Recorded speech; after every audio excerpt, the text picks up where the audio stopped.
यदि आप भी मेरी तरह चटपटा खाने की शौकीन है तो एक बार ये चाट ज़रूर बना लेना, और एक बार घर में बना ली ना तो बाहर की ठेले वाली चाट तो भूल ही जाएंगे, क्योंकि हमेशा वाली चाट खा के बोर हो चुके ना। तो ये नए तरीके की चाट ज़रूर ट्राई कर लेना, जो बनने में फटाफट और खाने में ज़बरदस्त। तो चलिए बनाते हैं।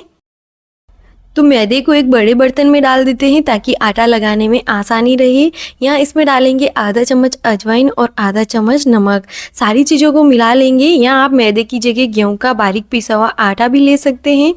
मोइन के लिए ऑयल डालेंगे और ऑयल अच्छे से डालेंगे ताकि मोइन एकदम परफेक्ट हो गया ना तो पापड़ी एकदम खस्ता और क्रिस्पी बनेगी। तो इस बात का ध्यान रखें। आटे को हम अच्छे से मिक्स करके ऐसे हाथ में मुट्ठी बांधते हैं ना, तो इस तरह से देखिए एक लड्डू बनता है जो आसानी से बन जाता है और आसानी से टूट जाता है, यानी हमारा मोइन एकदम परफेक्ट है। थोड़ा थोड़ा पानी डाल के इसका डो लगाकर तैयार कर लेंगे। डो एकदम सॉफ्ट होना चाहिए, ना ज़्यादा गीला और ना ज़्यादा टाइट। अच्छे से मिलाने के बाद इसका डो लग के तैयार है। अब इसको ढकने के लिए हम किसी बर्तन का यूज़ करेंगे। अक्सर क्या होता है ना, हम इस तरह से डो लगा के उसको कपड़े से ढक के रख देते हैं, वो बिल्कुल सही नहीं रहता है। आप इसे बर्तन से ढक के रखें। इसके बाद एक मीडियम साइज का प्याज, साथ ही हमने एक हरी मिर्च और थोड़ा सा अदरक का टुकड़ा लिया है, उसको हम अच्छे से बारीक कर लेंगे। मैंने यहाँ पर चॉपर में डाल के सारी चीज़ों को बारीक कर लिया है। आप हाथ से भी कर सकते हैं, लेकिन चॉपर से काम थोड़ा जल्दी हो जाता है और सारी चीज़ें अच्छे से बारीक हो जाती है। तो ये देखिए सारी चीज़ें अच्छे से बारीक हो चुकी है। इसको साइड में रख देते हैं। आटा वापस अच्छे से सेट कर लेते हैं। एकदम अच्छे से हमारा सेट हो गया है। तो इसमें से एक बड़े साइज़ की लोई तोड़ेंगे। थोड़ी सी बड़े साइज़ की लोई, ज़्यादा छोटी लेंगे तो ज़्यादा टाइम लगेगा पापड़ी बनाने में। इस पापड़ी को आप एक बार बना के 2 महीने के लिए भी स्टोर करके रखते हैं ना तो ये ख़राब नहीं होती है। तो आप जब भी घर में फ्री रहना तो इस तरह से पापड़ी बना के रख दीजिए। फिर उसको जब चाहे उसकी चाट बनाइए, चाय के साथ खाइए। कोई मेहमान आ जाए तो उनको चाट बना के दे सकते हैं फटाफट। तो यहाँ मैंने एक पतली शीट बेलकर तैयार कर ली है, और इधर आरुष के पापा ने मुझे बातों में लगा रखा है कि ताकि काम जल्दी जल्दी हो जाए, थकान ना आए।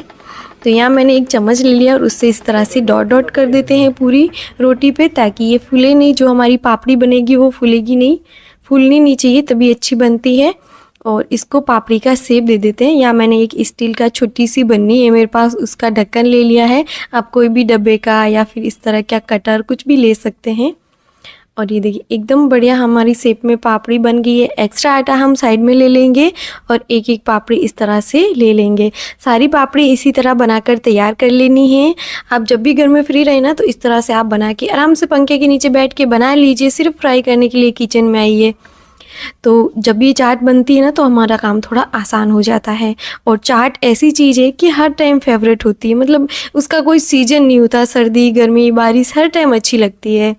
तो पापड़ी हमारी बनकर तैयार है। इनको हम साइड में रख देते हैं। यहाँ मैंने लिए छोले। 1 कप छोलों को मैंने रात भर के लिए पानी में भिगो के छोड़ दिया था। उसके बाद मैंने इसको बॉईल किया है हल्दी और नमक डाल के। इसमें मैंने 5 से 6 सीटी लगाई है और अच्छे से गल चुके हैं। मैंने इसमें एक गलती की थी कि इनको पानी से निकाल के हवा में रख दिए थे पंखे के नीचे। मैंने सोचा ये ठंडे हो जाएंगे, लेकिन उससे ये थोड़ी ड्राई ज़्यादा हो गए। तो आपको ऐसा नहीं करना है, पानी से इन्हें निकालना नहीं है, या फिर पानी से हाथों हाथ निकाल के आप सीधा इनको मैश कर लीजिए। तो मैंने इसमें थोड़ा सा पानी का छींटा लगाया है ताकि ये ज़्यादा ड्राई नहीं रहे। इसके बाद ये प्याज और डाल देते हैं, हरे धनिए, लाल मिर्च का पाउडर, नमक, और इसी के साथ थोड़ा सा धनिए का पाउडर, चुटकी भर हल्दी का पाउडर अच्छे कलर के लिए, और काला नमक जिससे टेस्ट काफ़ी अच्छा आता है, और थोड़ा सा काली मिर्च का पाउडर। सारी चीज़ों को मिला लेंगे। और यहाँ आपको मिश्रण बहुत ज़्यादा ड्राई लगे ना तो आप हल्का सा इस पर गर्म पानी का छींटा लगा लीजिए, जिससे ये एकदम परफेक्ट हो जाता है। वैसे हमारा डो एकदम सही है, लेकिन मैंने इसमें थोड़ा सा गर्म पानी का छींटा लगाया था। अब इसकी बाइंडिंग के लिए हम इसमें 2 चम्मच बेसन डालेंगे। 2 छोटे चम्मच बेसन डालना, बहुत ज़्यादा नहीं डालना है। वैसे इसकी बाइंडिंग हो जाती है। और यदि आप चाहे तो इसमें एक बॉयल किया हुआ आलू भी ऐड कर सकते हैं। तो अब हम हाथों में थोड़ा सा ऑयल लगा लेते हैं। अच्छे से इसकी टिक्की बनाकर तैयार कर लेंगे। आपने आलू की टिक्की तो हमेशा खाई होगी उसका चाट बनाकर, लेकिन आप इस तरह एक बार छोले की ये टिक्की बना के इसकी चाट बनाइए, या फिर इसको चटनी के साथ, दही के साथ, सॉस के साथ, स्नैक्स के रूप में भी आप इसे खाते हैं ना तो ये बड़ी गजब की लगती है खाने में। अब आप इसको सैलो फ्राई कर सकते हैं या डीप फ्राई भी कर सकते हैं, जैसे आपको अच्छा लगे। लेकिन हर इंसान यही चाहता है कि ऑयल को ज़्यादा से ज़्यादा अवॉइड करना चाहिए।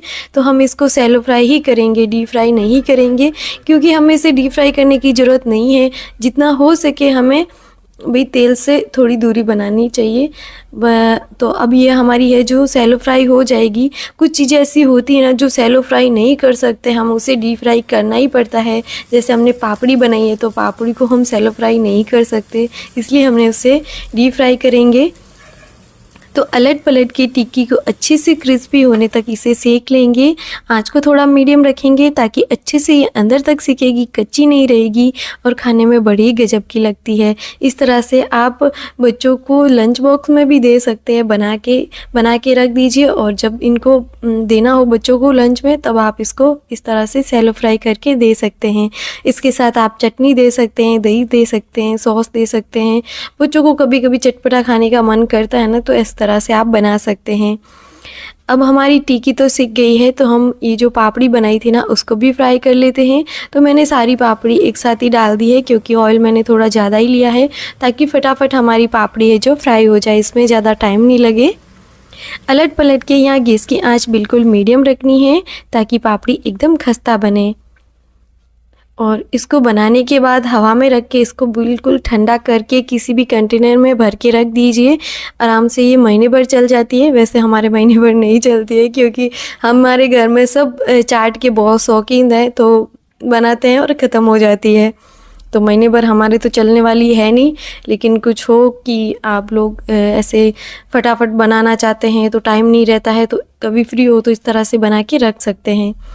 तो पापड़ी अच्छे से फ्राई हो गई है, तो इसको एक टिश्यू पेपर पे निकाल लेते हैं। ये देखिए बहुत ही अच्छी पापड़ी बन गई है। तो अब हम चाट को सर्व करेंगे।